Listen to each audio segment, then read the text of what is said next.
Hello and welcome to Mangum News. I'm your host, Elijah Mangum. This week we'll be discussing escaped inmates from the Raymond Detention Center, a man choked to death in New York City, Governor Tate Reeves launches his 2023 campaign, former Governor Phil Bryant releases emails and text messages associated with the welfare scandal, the coronation of King Charles III, Eagle Up, another mass shooting in Texas, and my weekly weather report. Without further ado, let's begin.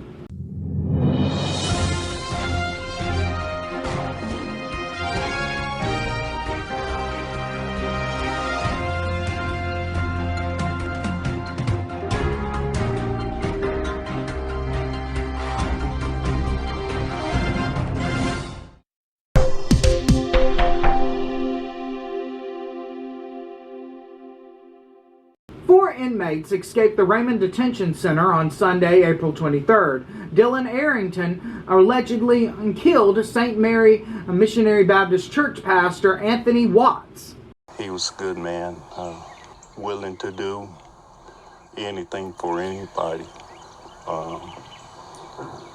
And he showed that every day of his life. Everything it seemed like it was just so, good and everything. Even when I got ready to leave, I told him, which I get a hug every Sunday, but I told him, I said, I'm finna go home. Now let me get my hug before I go home. So he turned around and he hugged me. Arrington died in a house fire during a standoff with police on April 26. Casey Grayson was found dead in a vehicle in New Orleans on Sunday, April 30th. There was drug paraphernalia and suspected narcotics recovered in close proximity to where he was discovered in the vehicle as well. Now, the vehicle that he was discovered in was a white pickup truck.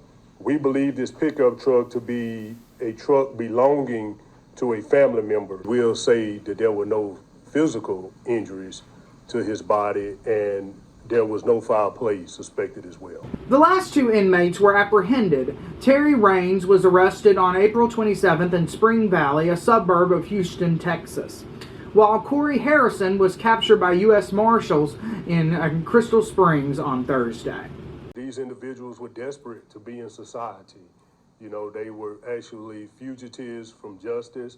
And this is part of the job. This is what comes along with the responsibilities, is being able to track these individuals down and also to be able to work collectively with all law enforcement agencies as it relates to getting these individuals back into custody.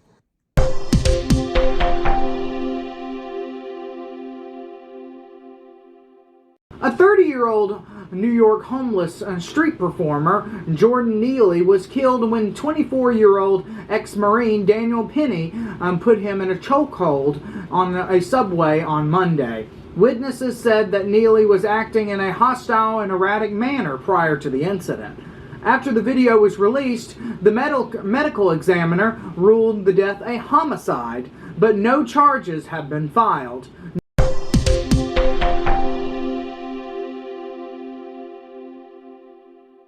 Governor Tate Reeves officially kicked off his 2023 re-election campaign at Stribling Equipment in Richland on Wednesday. Governor Reeves boasted about his achievements in his first term before shifting focus to attacking his Democratic opponent without mentioning the name Brandon Presley. His first campaign video was released following the event. After recession and pandemic and hurricanes and tornadoes, I can still stand before you tonight and declare that the state of our state is not only strong, but stronger than it has ever been. But there's so much more to do. I'm determined to defend Mississippi's culture and our way of life. And we cannot let the national liberals ruin what makes this the last great place for families. Mississippi has momentum. This is Mississippi's time. Let's keep up the Mississippi momentum. Join our campaign today.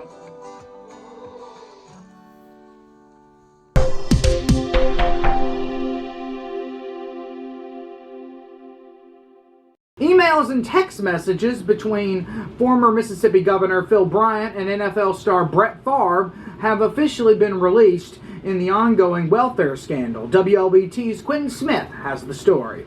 In this back and forth text thread between former Mississippi Governor Phil Bryant and retired NFL quarterback Brett Favre, it shows Favre being persistent with asking Bryant for ways to fund a volleyball gym at his alma mater, Southern Miss.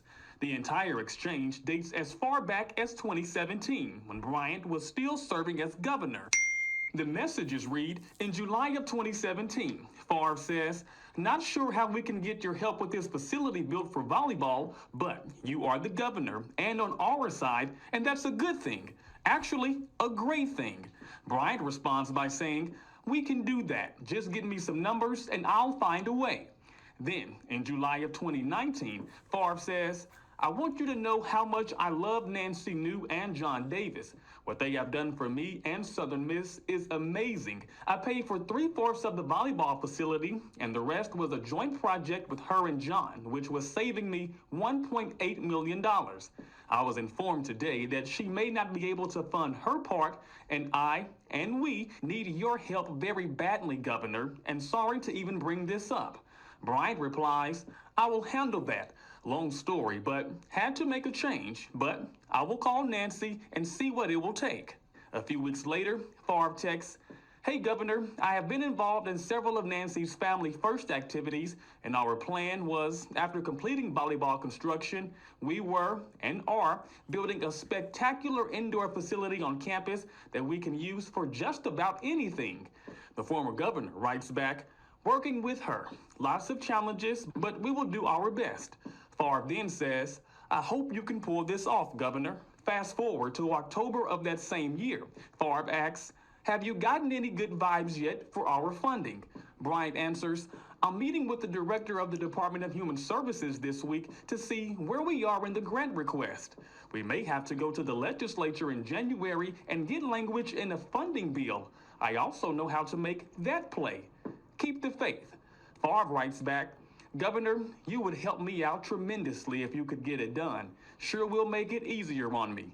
Thank you. The text exchange then shows Favre screenshotting a message from Todd Reeves, who's the current governor's brother.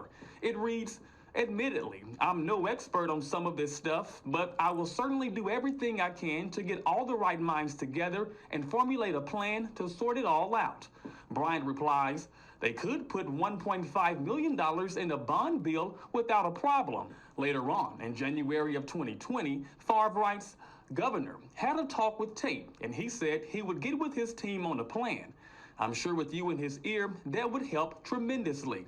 The former governor responds, good deal, we'll make that happen. Then, on February 6th of 2020, Favre texts, Governor, have you spoken to Tate? He said he was going to get with his team and figure something out. Bryant responds by sending a link showing an embezzlement scheme being uncovered.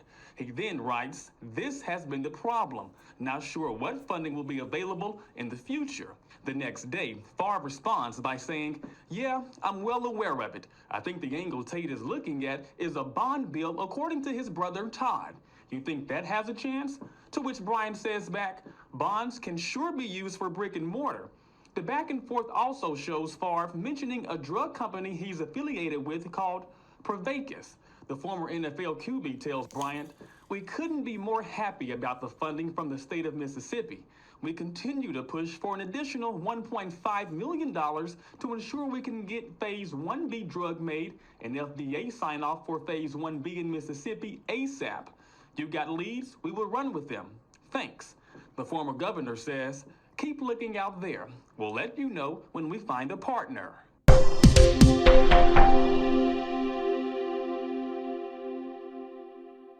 King Charles III and Queen Consort Camilla were officially crowned at their coronation on Saturday. The ceremony was held at Westminster Abbey, followed immediately by a mile-long procession to Buckingham Palace, where the royal family would greet the public from the balcony. On Sunday, there was a lineup of concerts at Windsor Castle, the Royal Ballet, the Royal Opera House, and the Royal Shakespeare Company. This is the first coronation since Queen Elizabeth II in 1952, as well as the first to be broadcast worldwide simultaneously.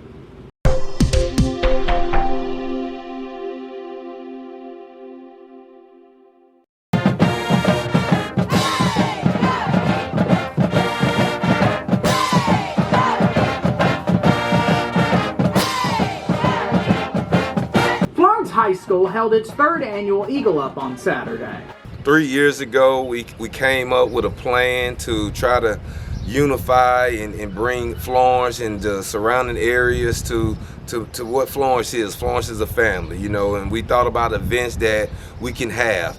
And we kind of piggyback off of, you know, what the colleges do at their spring game. They have a spring game, a baseball game, and that's how it kind of first started. It was like, we'll have our spring football game and then a playoff game. And I was like, well, maybe we can add a 5K.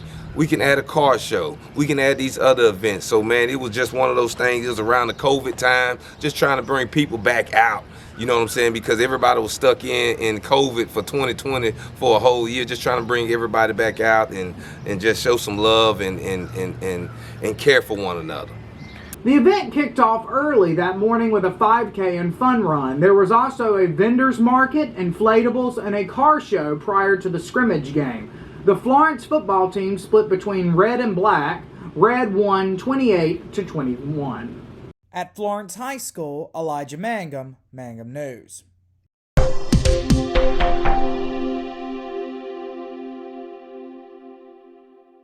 8 are dead and 7 are injured after yet another mass shooting in a mall in Allen, Texas on Sunday. Surveillance video shows the suspect getting out of his vehicle and began firing shots. The suspect, who was killed by an officer at the scene, was revealed as 33-year-old Marcia Gracia.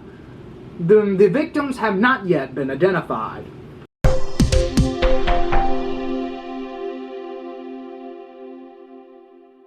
This week there will be chances for showers and thunderstorms every day, ranging from 30% to 50%. 68 degrees will be the low every day, with highs in the 80s and 90s. That's all we have for this week. Make sure to like, share, and subscribe on YouTube, Facebook, and Twitter. Thanks for watching, and we'll see y'all on Mother's Day.